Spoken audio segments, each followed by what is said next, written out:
일부에서 이야기한 것처럼 프리츠 하버는 공기 중에서 질소를 뽑아내 비료를 만든 덕분에 굶어 죽을 뻔한 수십억 인구를 구한 영웅으로 기록되어 있죠. 하지만 오늘 제가 들려줄 이야기는 그 영광스러운 노벨상 뒤에 숨겨진 아주 어둡고 서늘한 이야기입니다.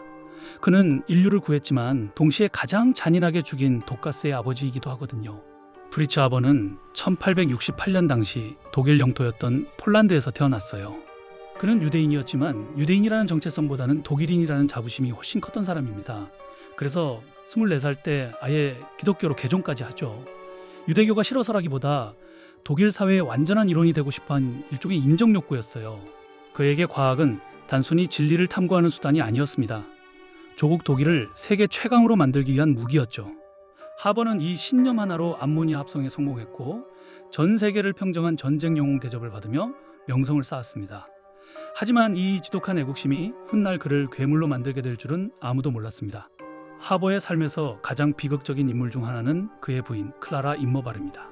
그녀는 독일 대학 최초로 여성 화학 박사 학위를 받은 천재였어요. 같은 화학자로서 하버의 훌륭한 동료가 될 수 있었겠지만 현실은 시궁창이었습니다. 하버는 집안에서 철저한 폭군이었습니다. 그는 부인이 연구하는 것을 원치 않았고 오로지 자신의 뒷바라지만 하는 그림자가 되길 강요했죠. 부부 사이는 점점 멀어갔고 하버는 공공연하게 바람을 피우기까지 했습니다. 클라라에게 결혼은 학문적 동반자를 만난 축복이 아니라 자신의 날개를 꺾어버린 감옥과도 같았습니다. 1914년 제1차 세계대전이 터지자 하버의 광기는 극에 달합니다. 나이 때문에 군 입대를 거절당하자 그는 연구소에서 치명적인 무기를 만들기 시작해요. 바로 독가스입니다. 당시 독가스 포탄의 사용은 국제법으로 금지되어 있었어요. 하지만 하버는 비겁한 논리를 내세웁니다. 이건 포탄이 아니라 실린더니까 괜찮아. 결국 1915년 벨기에의 이프르 전투에서 하버가 개발한 염소가스가 살포됩니다. 실린더에서 뿜어져 나온 황록색의 무거운 기체는 하늘로 흩어지지 않고 지표면을 따라 낮게 깔리며 병사들이 몸을 숨기고 있던 참호 속으로 응습하게 가라앉았습니다. 결과는 끔찍했습니다. 염소는 매우 강력한 산화제로 수분과 만나면 격렬하게 반응하는 성질이 있습니다. 가스를 흡입한 병사들의 호흡기 점막 속 수분과 염소가 만나자마자 다음과 같은 화학 반응이 일어났습니다. 순식간에 생성된 염산은 병사들의 기도와 폐 조직을 직접 부식시켰고 차염소사는 세포막을 파괴했습니다. 폐포가 망가지면서 폐 속에 체액이 차올랐고 병사들은 눈이 멀고 폐가 녹아내리는 고통 속에서 육지에서 익사하며 죽어갔습니다. 무려 15,000명의 연합군이 그렇게 쓰러졌죠. 하버는 이 참혹한 소식을 듣고 기뻐하며 독일 황제로부터 철십자 훈장을 받았습니다. 인류를 굶주림에서 구원한 질소고정법의 천재가 화학 평형의 원리를 살상무기에 적용해 인류의 호흡을 앗아가는 악마로 변모한 순간이었습니다. 이 소식을 들은 부인 클라라는 절망했습니다. 과학이 사람을 살리는 게 아니라 죽이는 데 쓰이는 것을 참을 수 없었거든요. 그녀는 남편에게 이것은 만행이며 과학을 악용하는 짓이라고 비난했지만 하버는 오히려 그녀를 반역자라고 몰아세웠습니다. 승전 축하 파티가 열리던 날 밤 클라라는 남편의 권총으로 스스로 목숨을 끊습니다. 아내가 피를 흘리며 죽어갔지만 하버는 눈물 한 방울 흘리지 않았습니다. 다음 날 아침 그는 13살 된 아들에게 장례를 맡긴 채 또다시 독가스를 뿌리기 위해 전선으로 향하는 기차에 몸을 실었습니다.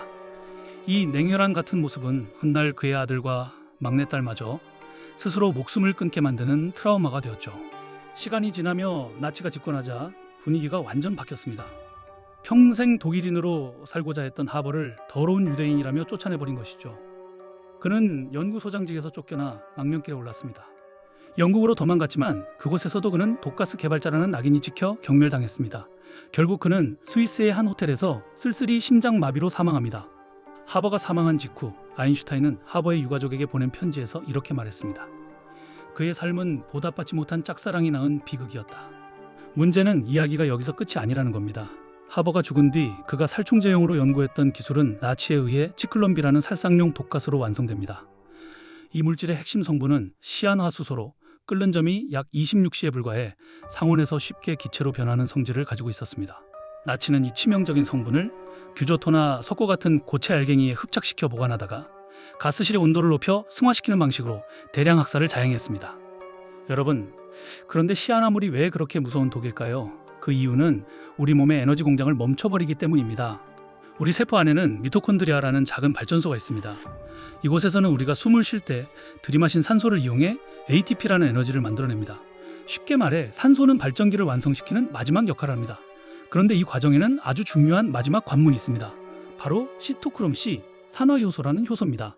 전자전달계 복합체사라고 부르는데요. 세포호흡은 전자가 이동하며 이루어지는 산화 환원 반응이기 때문입니다. 시토크롬C 산화효소 안에는 햄이라는 구조가 있습니다. 햄 구조 안에는 철 이온이 있어 산소가 이곳에 결합하고 전자를 산소에게 넘겨주면서 물을 만들고 그 과정에서 에너지 생산을 마무리합니다. 그런데 시아나 이온이 몸속으로 들어오면 상황이 완전히 달라집니다. 시아나 이온은 햄 구조 안에 철 이온과 산소보다 훨씬 강하게 결합합니다. 마치 가짜 손님이 먼저 와서 자리를 차지해버리는 것처럼요.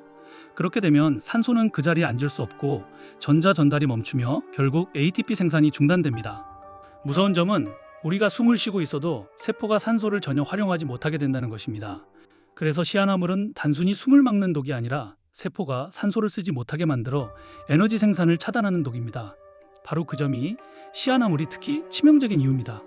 결론적으로 조국 독일을 위해 모든 것을 바쳤던 하버의 연구가 정작 나치에 의해 자신의 동족인 유대인들을 학살하는 도구가 된 것입니다. 과학이 윤리를 잃었을 때 어떤 비극으로 돌아오는지 보여주는 이것보다 더 잔인한 운명의 장난이 또 있을까요? 과학이 도덕을 잃었을 때 어떤 괴물이 탄생하는지 하버의 삶은 우리에게 아주 차가운 경고를 던져주고 있습니다.